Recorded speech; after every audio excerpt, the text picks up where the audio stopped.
As you probably already know, Agatha Christie, also sometimes called the Queen of Crime, was a prolific writer of detective novels and short stories, and is still the world's best-selling author, which is quite the accolade. I found some of her thoughts and tips on writing that I think we can learn from, so some of them are direct quotes, and sometimes they're indirect thoughts from her books, but I'll come on to that. Here's the first one.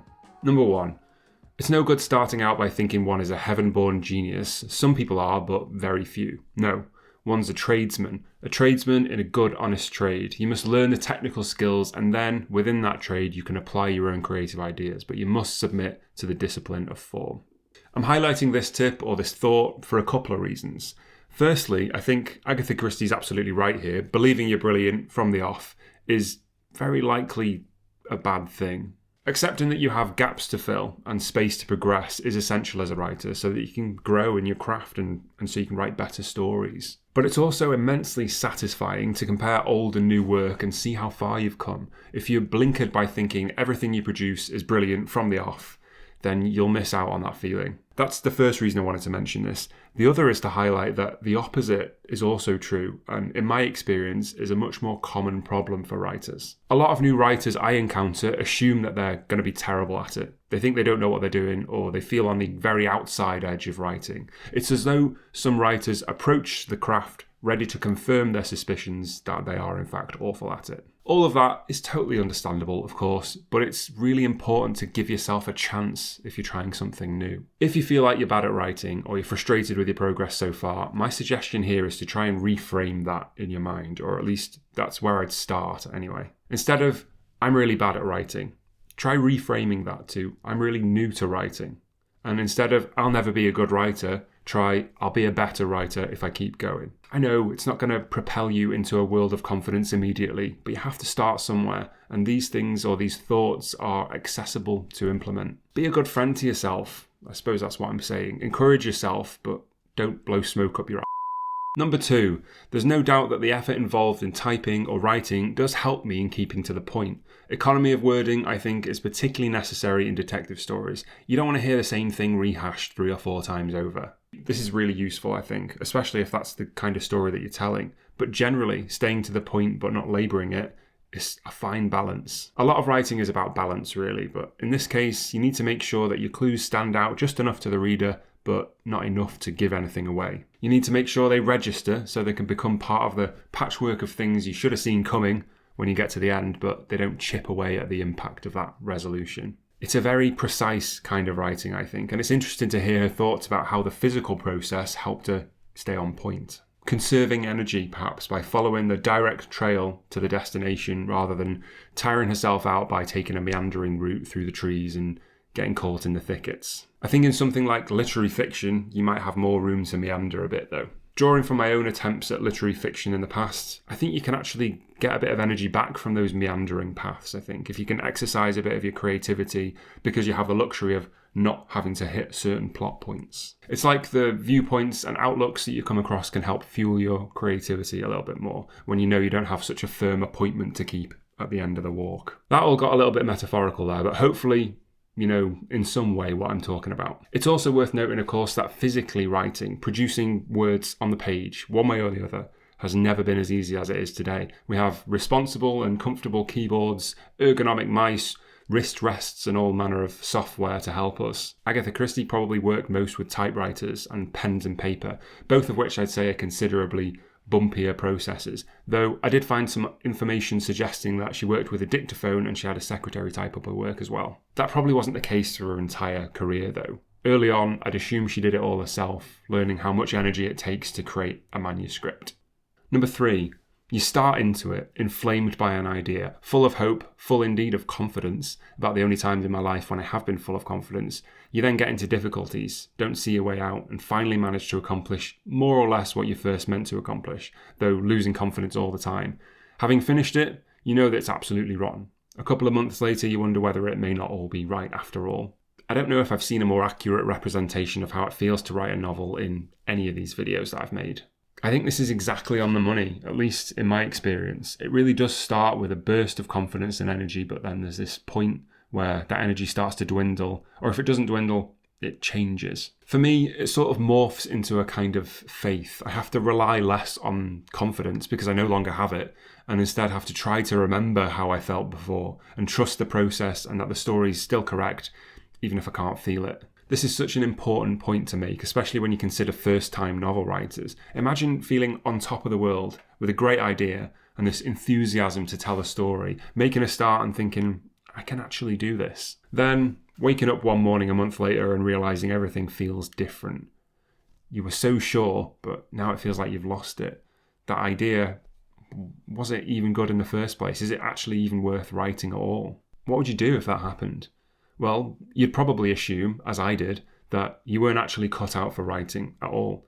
That if you were, you'd still feel good about it. You'd assume that you're kidding yourself in that first 10,000, feverish words. That's what happens. That's why people quit writing all the time. But what they don't know, what they can't really know, is that if they'd kept going and had faith, they probably could have salvaged it, even though it fell off. And that's not the case for every novel that ever gets started. There absolutely are people that jump into writing and just discover that it's not for them, and that's fine too. But this initial barrier, I think, is a good reason why I suggest trying short fiction, either before you write a novel, or after you get stuck, or after your first attempt if it doesn't go all that well. Having the experience of finishing an entire story teaches you that you can write, and you're not stupid for trying, and often you can complete short fiction before that initial burst of enthusiasm and self-belief wanes, and it can be a bit of a confidence booster, I think. Then, if you do decide to take on a novel, you'll have some finished stories under your belt when the going gets a little bit more rough. So, if you take nothing away from this video, make note of Agatha Christie's words here. Take comfort from the lack of confidence she factored into her process and from the fact that she's still the world's best-selling author.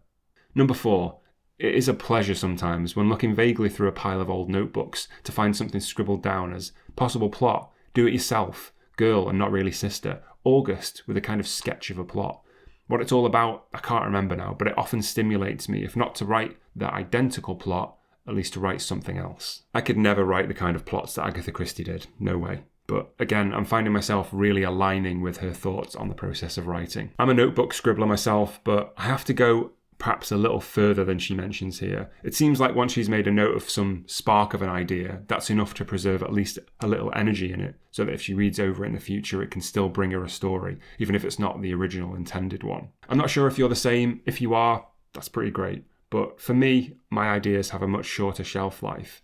It could be because my memory for detail isn't the best, or the way I visualise things isn't the clearest, but when I come back to very brief notes I made some time ago, they often feel thin and sort of lifeless. It's as though the idea went stale, sitting on a shelf waiting for me.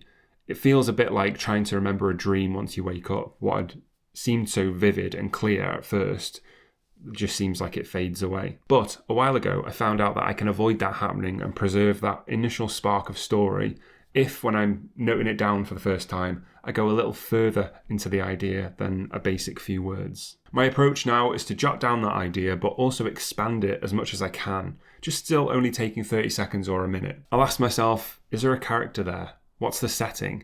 Is this idea part of a particular scene? And what else is there? I find that doing that can help lock in some of that energy and preserve the freshness of the idea. I actually made myself a notebook that does this exact job. It's designed to help you capture that idea and expand it a little bit, but then also to organise ideas so that if you've got multiple details for the same story spread across loads of different pages, you can link them all together.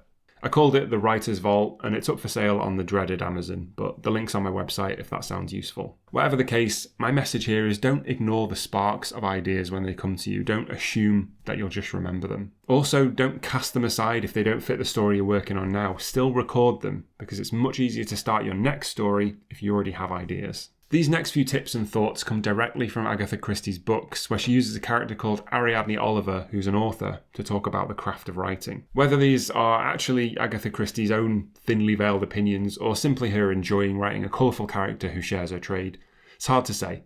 But whatever the case, I think they're interesting to analyse, and they can still give us something to take away.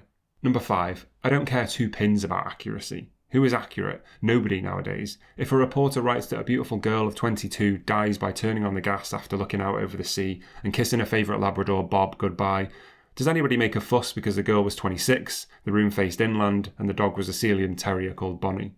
If a journalist can do that sort of thing, I don't see that it matters if I mix up police ranks and say a revolver when I mean an automatic, and a dictograph when I mean a phonograph, and use a poison that just allows you to gasp one dying sentence and no more. This feels like a thought born out of frustration to me. It's as if 5 minutes before Christie wrote this, someone said to her, well, actually, this made me laugh, but I do see it both ways. Her point here that a journalist can get things wrong and nobody cares, so why should it matter in fiction, I think is valid. But I think it depends what you get wrong, obviously. The kind of detail she's talking about, I think people would generally accept. Stories like this are written for entertainment and to enjoy, and that requires a certain suspension of your disbelief. Everyone knows that. It's sort of part of the deal. However, it's also a part of the writer's job to make it as easy as possible for readers to do that by not being glaringly obvious about it. It's our responsibility to put effort into those parts of our stories that require a bit of research, otherwise that's going to frustrate readers. Like I said earlier, it's another part of writing that's about balance. If some detail isn't entirely accurate, but 99% of the population or your readership aren't experts in that particular thing, and it doesn't really impact the plot of the story, you're probably fine. By all means, fix it if you can, but if not, it's not the end of the world. You may still get that one college professor in underwater welding that'll tell you that particular depth at which your underwater welding scene takes place is physically impossible for a variety of reasons. But for most people, it's not going to register. The biggest time to get things right, though, and to do the most thorough research is when you're trying to represent or touch on people or cultures that aren't your own. Lazy stereotypes won't fly anymore, and I think trying to avoid being another contributor to those is well worth the effort in doing, even without considering possible blowback if you don't. If you're taking a part of a culture into your story, take the time to speak to someone, to check or to ask for advice if you don't know rather than just assuming that you do. It'll actually make a big difference to the quality of your work, but it'll also help bring authenticity and inclusivity that you just can't get on your own or on, Wikipedia. Number 6, idea.